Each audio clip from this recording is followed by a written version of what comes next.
Welcome to RP7 TV. Hanamkonda జిల్లా పరకాల నియోజకవర్గం MLA camp ఆఫీస్లో అర్హులైన ప్రతి పట్టభద్రుడు ఓటర్ నమోదు చేసుకునేలా కాంగ్రెస్ పార్టీ నాయకులు కృషి చేయాలని, రాబోయే ఎమ్మెల్సీ ఎన్నికలలో కాంగ్రెస్ గెలుపుకు పరకాల నియోజకవర్గం ప్రధాన భూమిక పోషించాలని పరకాల శాసనసభ్యులు శ్రీ రేవూరి ప్రకాష్ రెడ్డి గారు పిలుపునిచ్చారు.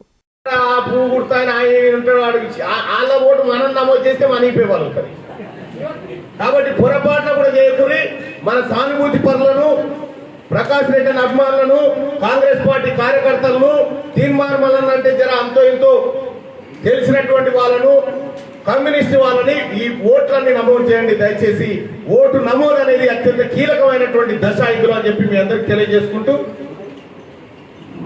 ఇంకా మిగతా వ్యవహారం అంతా గౌరవ పెద్దలు రేవూరి ప్రకాష్ రెడ్డి గారు అన్నగారు మీకు వివరించి మనందరి పైన ఉంది.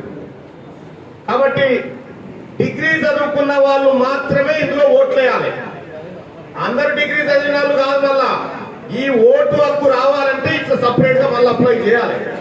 మీ ఆధార్ కార్డు, మీ డిగ్రీ మెమో, మీ ఇప్పుడున్నటువంటి ఓటర్ ఐడి కార్డు, ఇవన్నీ దాంట్లో మెన్షన్ చేస్తే మనకు ఓటు హక్కు వస్తుంది.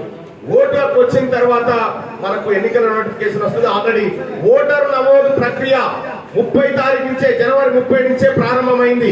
ఫిబ్రవరి 6 తారీఖు దాకా మాత్రమే ఉంది. కాబట్టి గ్రామ శాఖలు, మండల శాఖలు ఎవరైతే వార్డు ఉన్నారో వాళ్ళందరూ కూడా ఖచ్చితంగా మీ ప్రాంతాల్లో ఉన్నటువంటి పట్టభద్రులను గుర్తించడం, వాళ్ళ చేత ఓటర్ నమోదు చేయించడం, వాళ్ళ ఒక ఫోటో పెట్టాల్సి ఉంటుంది. ఇక్కడ ఫోటో పెట్టాలి, పెట్టి వాళ్ళని పట్టభద్రుల ఓటర్లుగా తీర్చిదిద్దాలి. ఎంత మంది ఉన్నా వదిలిపెట్టకుండా ప్రతి వాళ్ళ గల్లీలో ఉన్న పట్టుకొని మనం ఓట్లు నమోదు చేయించాలి. తద్వారా మండలిలో మనకు ఇంకో గొంతు పెరుగుతుంది.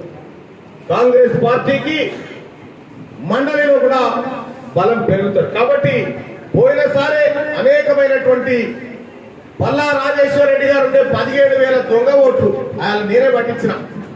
17,000 దొంగ ఓట్లు పట్టిస్తే ఆయా ఉన్నటువంటి టిఆర్ఎస్ పార్టీ అధికారులను బెదిరించి దొడ్డిదారులు గెలిచిండు పల్లా రాజేశ్వర రెడ్డి.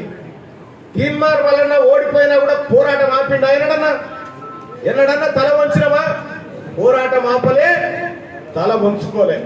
ఇలా కాంగ్రెస్ పార్టీ కార్యకర్తలకు, నాయకత్వానికి మేము అంతా చెప్తున్నది ఒకటే మాట, అన్నా తీన్మార్ వలన మీ బిడ్డ ఎన్ని కష్టాలు ఎదురైనా కొట్లాడిండు, ఎన్ని దాడులు జరిగినా 70 రోజులు 100 రోజులు జైల్లో పెట్టిండు, 72 కేసులు పెట్టినా కూడా చెడవకుండా తడవకుండా కాంగ్రెస్ పార్టీని ఈ రాష్ట్రంలో అధికారంలోకి తేవడానికి కార్యకర్తగా సోనియా గాంధీ తల్లి రుణం తీర్చుకోవడానికి తీర్మానం వలన చేసిన ప్రయత్నం.